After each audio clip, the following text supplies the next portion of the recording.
കേരളത്തിലെ മുഖ്യമന്ത്രിക്ക് നേരെ ഉയർത്തിയ ആക്ഷേപം ചെറുതാണോ?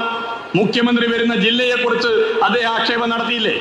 I know the bloody history of Kannur എന്നാണ് അദ്ദേഹം പറഞ്ഞത്. എന്താണ് കണ്ണൂരിന്റെ ചരിത്രം? കണ്ണൂരിന്റെ ചരിത്രം അത്ര മോശമാണോ? കോളനി വിരുദ്ധ പോരാട്ടത്തിനെതിരെ ഉജ്ജ്വലമായ പോരാട്ടം നടത്തി നിരവധി പേർ രക്തസാക്ഷിയായ മണ്ണാണ് കണ്ണൂർ. രാജ്യത്തിന്റെ സ്വാതന്ത്ര്യ സമര പോരാട്ടത്തിൽ നിർണായക പങ്കുവഹിച്ച മണ്ണാണ് കണ്ണൂർ. എത്രയെത്ര പോരാട്ടങ്ങൾ കണ്ണൂരിൽ കണ്ടു. എന്താണ് മിസ്റ്റർ ആരിഫ് മുഹമ്മദ് ഖാന് കണ്ണൂരിനോടും കേരളത്തോടും ഇത്ര വിദ്വേഷം? മംഗലാപുരം കേന്ദ്രീകരിച്ച് RSS കേരളത്തെ വർഗീയവൽക്കരിക്കാൻ വേണ്ടി ആദ്യം തെരഞ്ഞെടുത്ത പ്രദേശം ഇതേ കണ്ണൂർ ജില്ലയായിരുന്നു. കണ്ണൂർ ജില്ലയിലെ തലശ്ശേരി 970 ഡിസംബർ മാസം തലശ്ശേരിയിൽ വർഗീയ കലാപമുണ്ടാക്കാൻ RSS പ്രത്യേകം വിധേയത്തിൽ കമ്മീഷനിൽ ചൂണ്ടിക്കാട്ടിയതുപോലെ പ്രത്യേകം തലശ്ശേരിയെ തെരഞ്ഞെടുത്തുകൊണ്ട് അക്രമങ്ങൾക്ക് നേതൃത്വം കൊടുക്കാൻ പോയി മിസ്റ്റർ ആരിഫ് മുഹമ്മദ് ഖാൻ. അത് മനസ്സിലാക്കണം.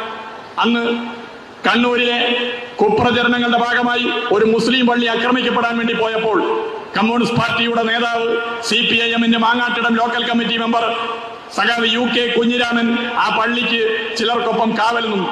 നീ മാപ്പിളയുടെ സന്തതി എന്ന് പറഞ്ഞ് ആ UK കുഞ്ഞിരാമനെ എന്ന RSSകാർ വകവരുത്തി. അവിടെ കലാപം സൃഷ്ടിക്കാനുള്ള ശ്രമത്തിന് നേരെ കലാപം നടത്തരുത്, നമ്മൾ സാഹോദര്യത്തോടു കൂടി നിലകൊള്ളണമെന്ന് പറഞ്ഞ് ഒരു കറുത്ത ജീപ്പിൽ ഒരു ചുവന്ന പതാകയുമായി ഒരു ചെറുപ്പക്കാരന്റെ നേതൃത്വത്തിൽ ഒരു അനൗൺസ്മെന്റ് വാഹനം പോയി. ആ അനൗൺസ്മെന്റ് വാഹനം മതസഹോദര്യത്തിന് ആഹ്വാനം ചെയ്തു. ആ അനൗൺസ്മെന്റ് വാഹനത്തിന് മുന്നിൽ അവർ പ്രഖ്യാപിച്ചു, ഞങ്ങളുടെ ജീവൻ പോയാലും ഞങ്ങൾ മതസഹോദര്യം ഈ തലശ്ശേരിയുടെ മണ്ണിൽ കാത്തു സംരക്ഷിക്കും. അതിന് നേതൃത്വം കൊടുത്ത ജീപ്പിന്റെ മുന്നിലിരുന്ന ചെറുപ്പക്കാരൻ ഇന്ന് കേരളത്തിന്റെ മുഖ്യമന്ത്രിയാണ്, സഖാവ് പിണറായി വിജയനാണെന്ന് മിസ്റ്റർ ആരിഫ് മുഹമ്മദ് ഖാൻ തിരിച്ചറിയണം. ആരിഫ് മുഹമ്മദ് ഖാൻ കണ്ണൂർ ഉൾപ്പെടെ കേരളത്തിന്റെ മതസഹോദര്യ പോരാട്ടത്തിന്റെ പാരമ്പര്യത്തെ കുറിച്ച് തിരിച്ചറിയണം. നിങ്ങളിരിക്കുന്ന പദവി കൊണ്ടാണ് നിങ്ങളെ ബഹുമാനിക്കുന്നത്, അല്ലെങ്കിൽ നിങ്ങൾ ഉപയോഗിക്കുന്ന അതേ വാക്കുപയോഗിച്ച് നിങ്ങളെയും തിരിച്ചു പറയാൻ ഞങ്ങൾക്കറിയാം. നിങ്ങൾ അത് തിരിച്ചറിയണം.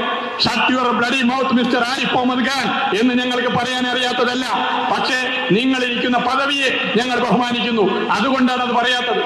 അപ്പോ കണ്ണൂരിന്റെ ചരിത്രത്തെ വക്രീകരിച്ച്, കേരളത്തിന്റെ ചരിത്രത്തെ വക്രീകരിച്ച്, മതസഹോദര്യത്തിന്റെ ചരിത്രത്തെ വക്രീകരിച്ച്, കൊളോണിയൽ വിരുദ്ധ പോരാട്ടത്തിന്റെ ചരിത്രത്തെ തമസ്കരിച്ച് RSS ആഗ്രഹിക്കുന്നത് പോലെ ഈ കേരളത്തിൽ പ്രവർത്തനം നടത്താൻ ആഗ്രഹിക്കുന്നതിന്റെ ഭാഗമായിട്ടാണ് മുഖ്യമന്ത്രിയെയും മുഖ്യമന്ത്രി ജനിച്ചു വളർന്ന ജില്ലയായ കണ്ണൂരിനെയും ആക്ഷേപിക്കാൻ ആരിഫ് മുഹമ്മദ് ഖാൻ പുറപ്പെട്ടു.